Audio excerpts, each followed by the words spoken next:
I read a lot of finance books recently.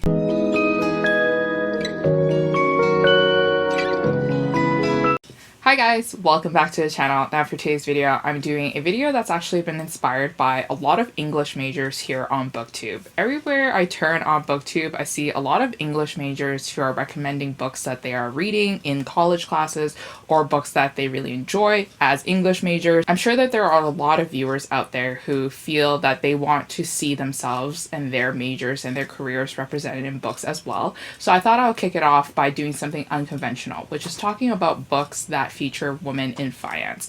I personally didn't study finance. I actually studied accounting back in university.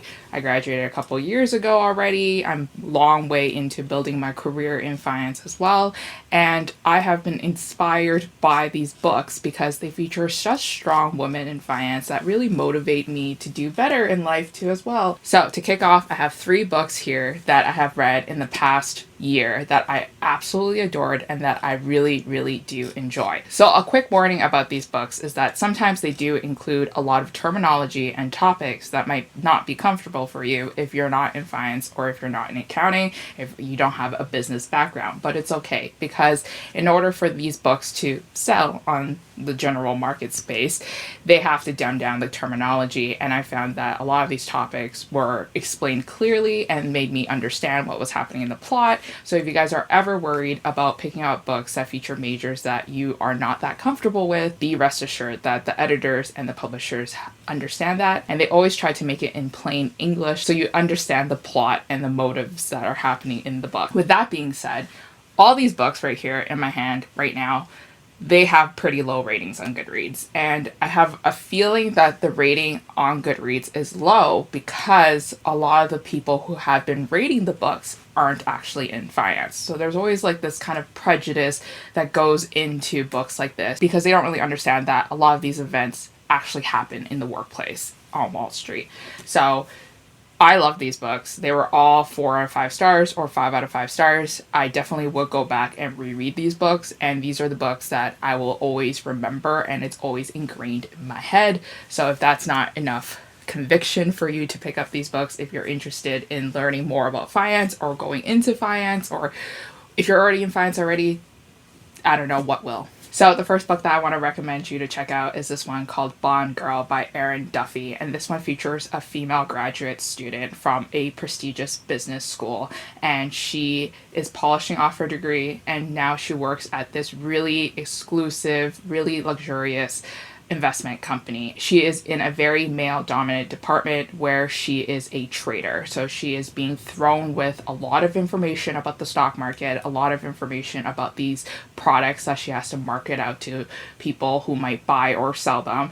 And she is learning how to deal with sexism in the workplace too as well, but also trying to be who she is deep inside, which is someone who is a female who is proud of herself and her accomplishments and knows that she is there to shine and to make a lot of money. I really enjoyed this book because it was a realistic depiction of what could happen on Wall Street or what is happening on Wall Street. It features our female heroine who actually works really hard to study for her exams so that she can openly trade on the market, and it also features a lot of different characters that kind of shape the story and make her to be a better person towards the end too as well.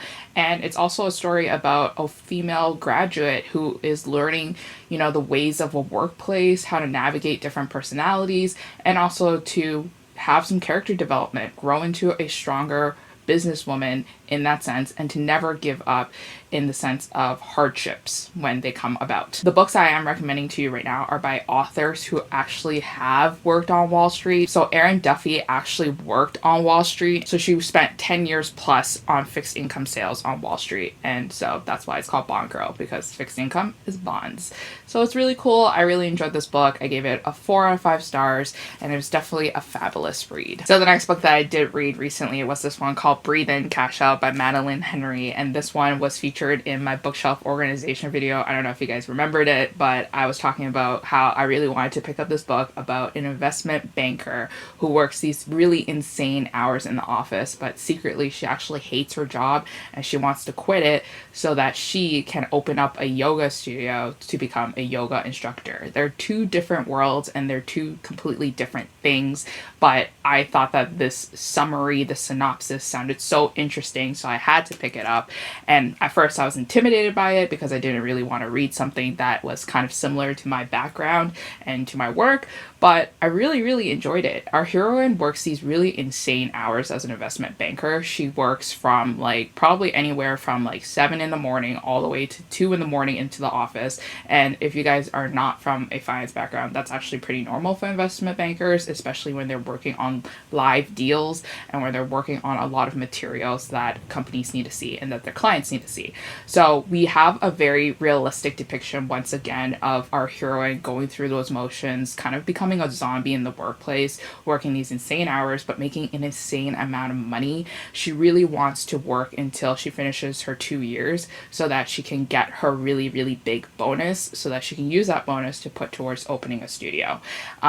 In this book we have a whole cast of characters too as well. These characters are investment bankers that are working on teams near her, so we get to see the interactions she has with these catty people and with all these big personalities once again. And everybody kind of has a motive of leaving investment banking. They kind of want to go into private equity, they want to go do hedge funds, they want to do other things other than investment banking because it's not really a career path that you can do for a long time because of the work hours. Anyways, with that being said, she also looks towards a social media guru who does yoga, and in that process she actually follows the social media's like instructions and guidance, and she ends up realizing how this yoga instructor might be not who she says she is. And there were actually parts in this book towards the end that I was actually really scared for our heroine's life. She seemed like she was under a lot of stress and there were a lot of negative people in her life that harmed her, and I was just stressed out for the end of the book. But overall, I thought that this book was such a refreshing story. It was a breath of fresh air. I really enjoyed it, and I can't recommend you to pick this up if you're looking for an unconventional finance read. Our author, once again, has worked on Wall Street. She actually worked at Goldman Sachs, and she was an investment banking analyst there for a couple of years, and then she also has some other background experience at other investment firms on Wall Street too as well. So pick this up if you want a little dabble into what investment banking is like. Okay, so the last book that I have recommended for you is this one called Opening Belle by Maureen. Once again, we have an author who was actually a managing director at a Wall Street investment bank, and if you do like a little Google search, you would know that Maureen worked for this investment bank that actually went under during the 2008 financial crisis.